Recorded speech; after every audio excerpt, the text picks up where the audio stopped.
नाज़रीन, drama serial खुदा गवाह के नेक्स्ट एपिसोड में आप लोग देखेंगे कि अरीशा ना चाहते हुए भी राफे के साथ शादी कर लेती है और रुखसत होकर इसके घर चली जाती है। लेकिन इसे इस बात का बिल्कुल भी अंदाजा नहीं होता कि राफे पहले ही ये फैसला कर चुका है कि वो अरीशा की हर बात और हर अमल का भरपूर जवाब देगा और हरगिज इसके सामने नहीं झुकेगा। अरीशा जैसे ही रुखसत होकर राफे के घर जाती है तो वो आलिया से बदतमीजी करना शुरू कर देती है और उससे कहती है कि हरगिज आपको इस बात की तवक्को नहीं होनी चाहिए कि मैं आपके बेटे के साथ ज्यादा अरसा रहूंगी। मैं बहुत जल्द इस घर से चली जाऊंगी। राफे अरीशा की ये तमाम बातें सुन लेता है और वहीं आ जाता है और अरीशा को खरी खरी सुना देता है। वो अरीशा को कहता है कि तुम्हें भी ये खुशफहमी पालने की जरूरत नहीं कि ये शादी मैंने अपनी खुशी से की। तुम्हारे बाप ने तुम्हारी अपनी गलतियों और करतूतों की वजह से तुम्हें घर से निकाल दिया और हमारे घर भेज दिया, इसलिए अब तुम्हें इस घर में बिल्कुल वैसे ही रहना होगा जैसे मैं चाहूंगा। हरगिज तुम अपनी मनमानी नहीं कर सकती। राफे की ये बातें सुनकर अरीशा हैरान रह जाती है क्योंकि उसे राफे से इस बात की तवक्को नहीं होती। शेरी जैसे ही अरीशा को फोन करती है, अरीशा रोते हुए अपनी माँ को तमाम बातें बता देती है और कहती है कि राफे ने मुझसे ये सब कहा, जबकि शेरी और अरीशा की तमाम बातें हामिद सुन लेता है तो हामिद शेरी को डांट देता है और उसे कहता है कि तुम्हें हरगिज अपनी बेटी के घर की टो रखने की जरूरत नहीं। तुम्हारा ये रद्द अमल बिल्कुल जाहिल औरतों की तरह है जो अपनी बेटी की शादी तो कर देती है लेकिन फिर हर वक्त इसके घर की खबर लेने के लिए बैठी रहती हैं। अगर अरीशा ने अपनी नई जिंदगी शुरू कर ली है तो इसे खुद अपने मसाइल का सामना करना सीखना होगा। हामिद की ये बातें सुनकर शेरी खामोश तो हो जाती है लेकिन उसके दिल में परेशानी कम नहीं होती क्योंकि उसे राफे से इस बात की तवक्को नहीं थी। जबकि दूसरी तरफ जायशा को भी एक अजीब सा खौफ लाहक होने लगता है। वो दिल ही दिल में ये सोचकर परेशान होती है कि कहीं अरसलान कोई ऐसा कदम ना उठा ले जिसकी वजह से इसकी और सुफियान की खुशियां दांव पर लग जाएं। जायशा सुफियान से कहती है कि मुझे बहुत डर लग रहा है,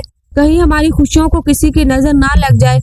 मुझे ऐसा महसूस हो रहा है कि कुछ ना कुछ गलत होने वाला है। अगरचे सुफियान जायशा को तसल्ली देने की कोशिश करता है लेकिन जायशा के दिल में मौजूद बेचैनी कम होने का नाम नहीं लेती। वो बार बार यही सोचती रहती है कि कहीं अरसलान इसकी और सुफियान की जिंदगी में दूरियों की वजह ना बन जाए। नाज़रीन, अब देखना यह है कि क्या अरीशा वाकई राफे के घर में अपनी मर्जी चला पाएगी। क्या राफे का बदला हुआ रवैया अरीशा की जिंदगी को मजीद मुश्किल बना देगा और क्या अरसलान वाकई जायशा और सुफियान की खुशियों के दरमियान दीवार बन जाएगा।